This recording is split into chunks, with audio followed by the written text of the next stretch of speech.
قافلہ سفر کر رہا تھا اور دوران سفر ان کا گزر ایک اندھیری سرنگ سے ہو رہا تھا کہ اچانک ان کے پیروں میں کنکریوں کی طرح کچھ چیزیں چبھیں۔ اس قافلے میں کچھ لوگوں نے اس خیال سے ان چبھنے والی چیزوں کو کنکریاں سمجھ کر اٹھا لیا، یہ ہمارے پاؤں میں لگی ہیں، ہمیں تو تکلیف پہنچ گئی ہے، کسی اور کو نہ لگے اور ان کو کوئی پریشانی نہ ہو، اور نیکی کی خاطر اٹھا کر جیب میں رکھ لیں۔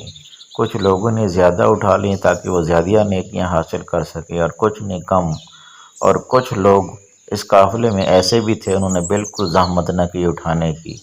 جب وہ قافلے کے لوگ سرنگ سے باہر نکلے تو وہ سب دیکھ کر حیران تھے کہ وہ جو کچھ انہوں نے کنکریاں سمجھ کر اٹھائے تھے وہ سب کنکریاں نہیں بلکہ بہت ہی قیمتی ہیرے تھے۔ جنہوں نے زیادہ اٹھائی تھیں وہ لوگ زیادہ مالا مال ہوئے اور ان کی خوشی کی انتہا نہ تھی۔ جنہوں نے کم اٹھائے تھے وہ پچھتا رہے تھے کہ زیادہ کیوں نہیں اٹھائی۔ جنہوں نے بالکل نہیں اٹھائیں وہ سر پکڑے بیٹھے تھے اور افسوس کر رہے تھے کہ کاش ہم نے بھی کچھ اٹھائی ہوتی۔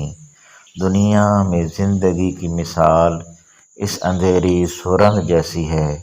زندگی وہ اندھیری سرنگ ہے اور نیکی ان کنکریوں کی طرح جو بظاہر مشکل تو لگ رہی ہیں، ہماری پیروں کو چبھ رہی ہیں، لیکن اس کا اجر بہت بڑا ہے۔